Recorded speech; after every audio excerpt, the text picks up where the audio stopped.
Hello everyone, this is Mohammed from Python Ninja YouTube channel, and in this tutorial we will review together Python collections module. The collections module in Python offer a special collection container data type, meaning that it will return collection container data type when we create a new instance.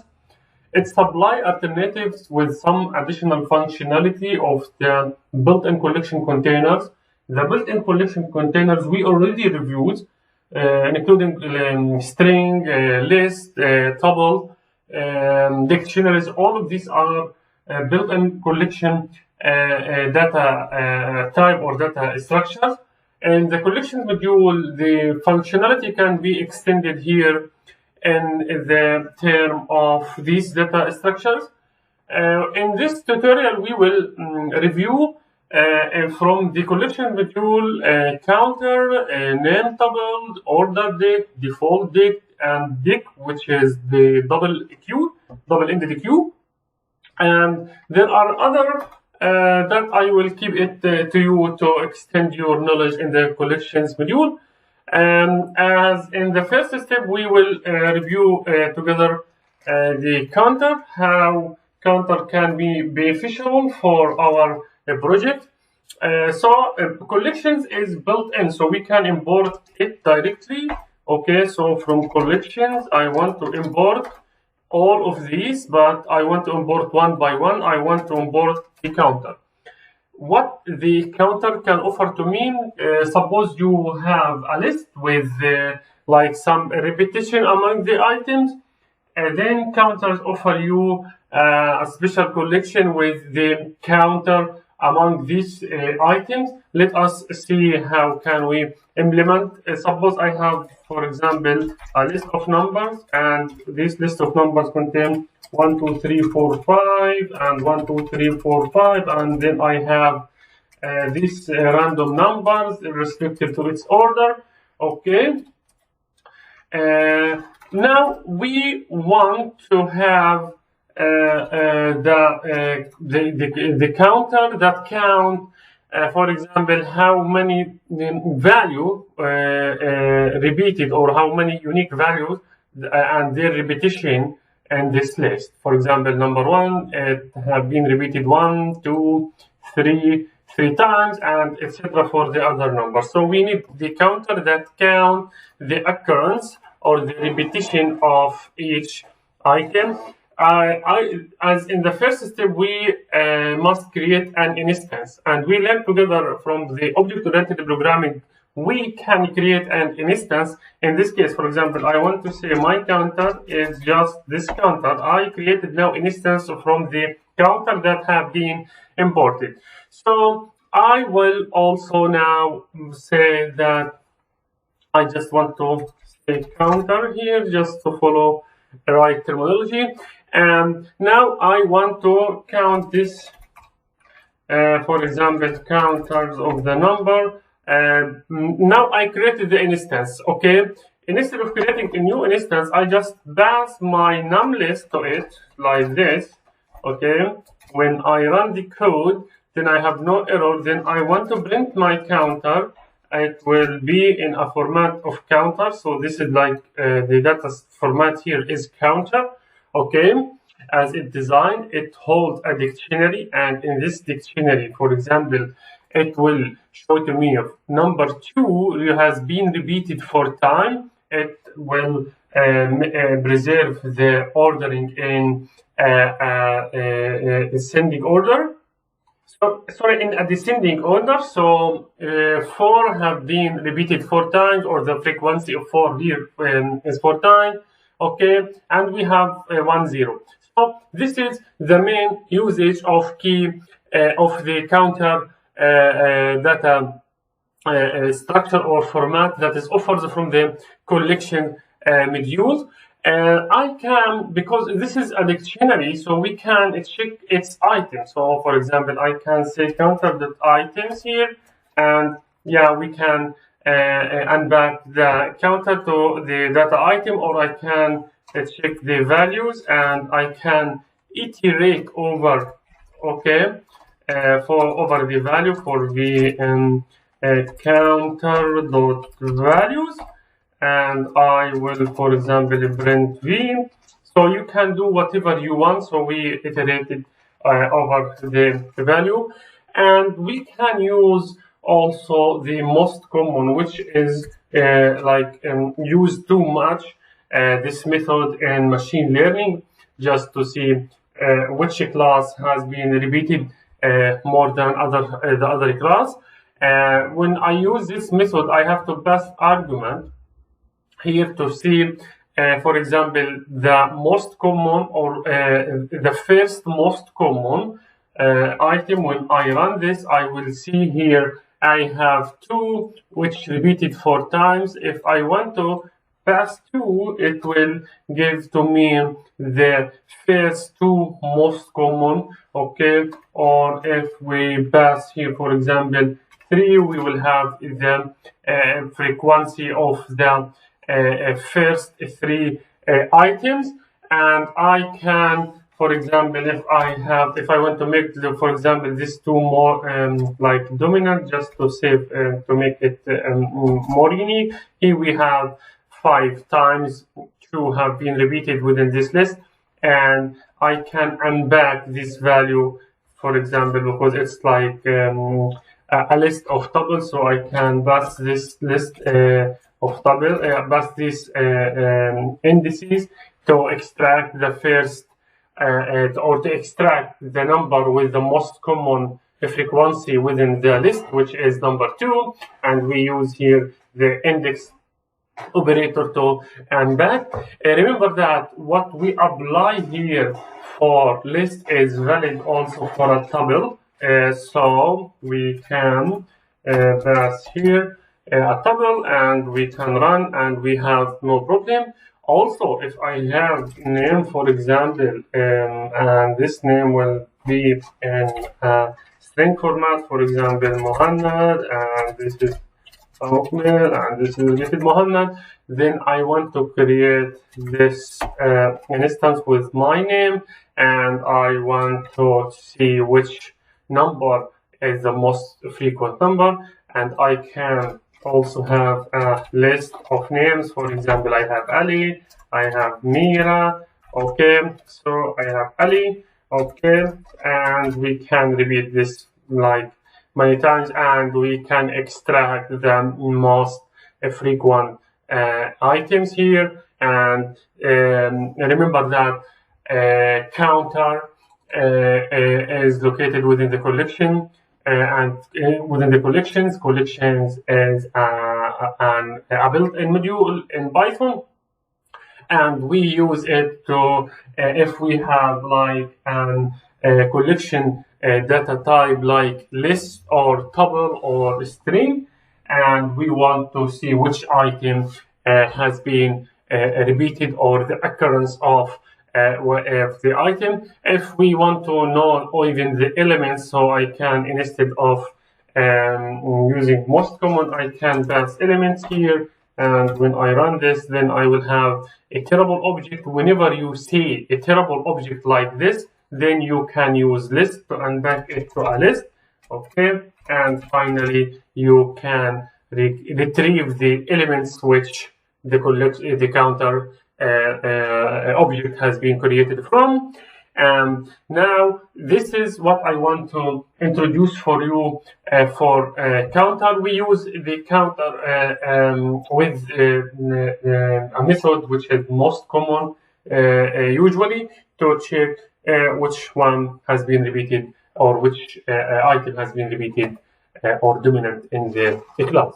Now the second one I want to cover with you is the name tuple. So from this collection, I want to unpack the name tuple. The name tuple is a tuple, but we give it a name. So let us create an instance. For example, I want to create, for example, this name instance, and I want to create its instance from the name tuple, and I want to see here. I will have to pass the name, okay, for the tuple. What is the name? I want to see, for example, employee info, okay, as the name of the tuple. Then I want to pass the item of the tuple, what this item should be. I want to pass it here, for example, first name, okay, and I want to pass also last name. Okay, last name, and I want to pass here the age. Okay, so the name tuple accepts two arguments. The first one is the employee, okay, name. Here we have to add a double E. Okay, here is the name of the employee or the name of the tuple itself, and here are the items of the tuple. Okay, so how can we now start entering the items? So I will say like sample, okay, or sample, which will be here a tuple, and just I need to pass the item, not the employee info, because I have to pass in the front of this the name. Okay, so this will be hold also the employee info, and I want to submit here the first name, the first item as the name, and I have to use here the second item, which is my family name, and I want to submit the age here. Remember, here we pass this as a string, okay, but here we have to use comma separated items, and when I print this name tuple, I will see here this is the name tuple, and this is the first name as what I entered here, and this is Mohammed as we passed here. Then we have the last name and we have the age. So this is the name tuple. Remember that you can even access whatever you want using dot. For example, if you want to access my first name using dot first name, then you extract my name. This is just a tuple with some decorations about the name of the tuple. We can also like highlight another example. Let us to see that, for example, I have feature vector. Okay, if you work in math or in data science, and you want to have a name tuple of these feature vectors, and you will like use the name of that tuple is feature vectors, and then what I will have here the sample, okay, x1 x2, and I will have also the representations, okay, and let us create sample 1, which will be here the instance from the it will be from the feature vector, and only we pass these. I want to pass the sample as, for example, x1, okay, and I want to pass the representation as a tuple of 1.2 and just random numbers, okay, like this. When I print this sample one, and I want to print this sample one, and now we have now a name tuple. Okay, we give like an identity to the vector x as a sample, and we also added that representation, so you can store your data in such a data structure. We also will cover, beside the name tuple, is the OrderedDict. Now, the OrderedDict is similar as the default dict in terms of it keeps the order of the keys. So just to recap, if I have biography, okay, if I will have a dictionary that holds some personal information, we can create a dictionary. This is just to review with you how to create a dictionary. This is name, and this is, for example, Ali, and this is age, and this is 30. This is the first. We have to use a string here for the keys, the whole key. Remember that. But the value you can use whatever you want. This is the first way to create a dictionary. We can create the same dictionary using dict, okay, class. And here we don't need to use string in the name, but in the value we have to pass this, and in the age we can pass whatever you want. Okay, this is the second way. There is another way by using the OrderedDict, Okay, and the OrderedDict is, for example, it will hold the same order, or it will retain the same order of the ordinary dictionaries. Now, let us create, for example, just beside the name and value, let us create monthly expenses, and these monthly expenses will be it is an OrderedDict, and I will create this empty, and I will print this monthly expenses just to see here. It will be in a type of OrderedDict, and this will be table of items, tables of list of items. Now we will start filling. Now, for example, I want to say monthly expenses of for example, here January, I have monthly expenses of this, and I have monthly expenses of February. I have these expenses, okay, and I have monthly expenses of March, okay, and I will have, for example, this. So I want to print the monthly expenses. It will be a dictionary, but here it is OrderedDict of a list of tuples. Okay, so it unbinds this to a list of tuples. Now it is the same as the ordinary dictionaries when we use the curly brackets to initiate a dictionary. And I see the most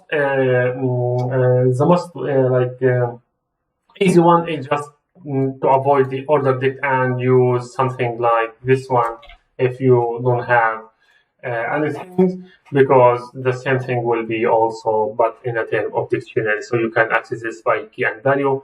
I will also highlight the default dict. What is the default dict? The default dict, okay, we have this default dict is a counter collection data type, and just it come with default value. Okay, so I want to give the default value as an integer, and because if this is integer, when we ask for non-exist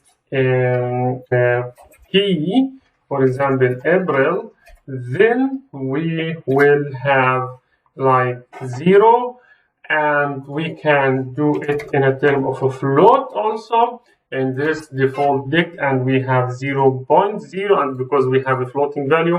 Or I can use a numerous function, and this numerous function will say to me not available, okay, something like this, and this is not available, okay, and this is valid with key.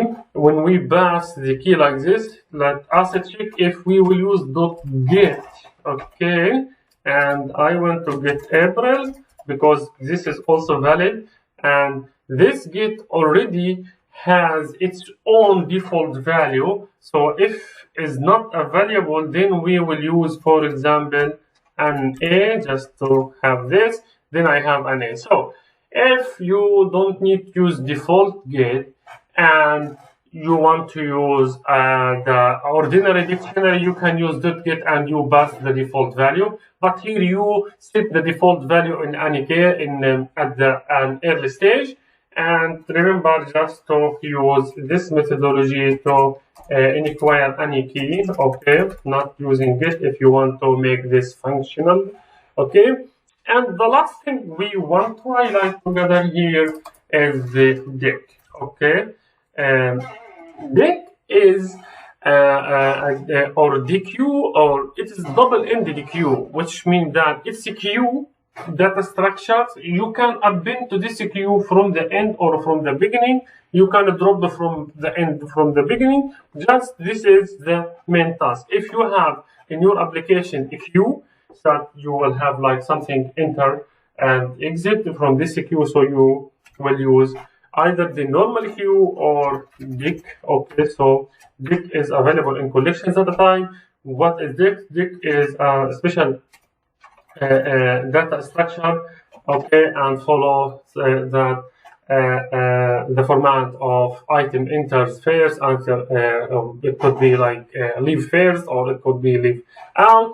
Now I created a dict or double-ended queue. What I can do here, I can append to this queue like the append. I want to append hello, for example, and I want to append for example word. Okay, I have hello world inside my queue. Now I can append this append by default it go to the right. I can append to the left. For example, let us see here d dot append left. I want to append some stars here, and I want to print d again. Sorry, I want to print d here, and I can append to the left side. Well, remember, d.bob is used to remove the last item. So when I print d here, I will remove the last item. But if I want to bob the first item, then I can use .bob left.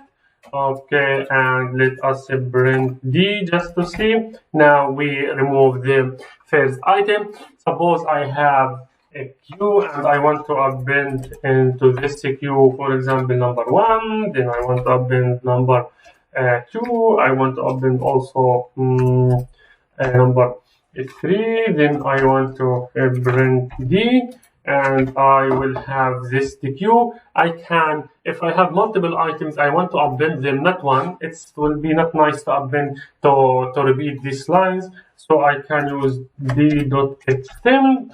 And in this extend, I want to submit my list. So after 3, I have 4, 5, 6. Let us extend this dict and print d to c here. Then I extended this dict using these numbers. I can extend to the left. So d.extend. I want to extend with this list, for example, 0, minus 1, minus 2. And now I want to print d, then I will see here, no, this should be extend to the left, okay, like this. Then I have minus 2, minus 1, 0. Remember, just when you extend, just to know how to send the order, not he organize this as 0, minus 1, minus 2, but it couldn't be like minus 2, 0, minus 1, 0, because this order will be changed. Now, lastly, suppose in your application you have here like people or individuals in the queue, and for some reason the first one in the queue should be the last one. Just what you can do is use d.rotate.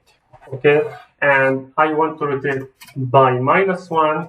What this will do when I print d, I will see here, this is the first one, which is minus 2, become the last one in the queue. So remember that use rotate and last argument minus 1. If you want to use the first 2 items or the first 2 individuals to be shifted, then use sorry, not 2, then use minus 2. Then you change the order of the first 2. If you do like 2 like this without using minus, then the order will be like the last from the queue. The last 2 will become the first 2.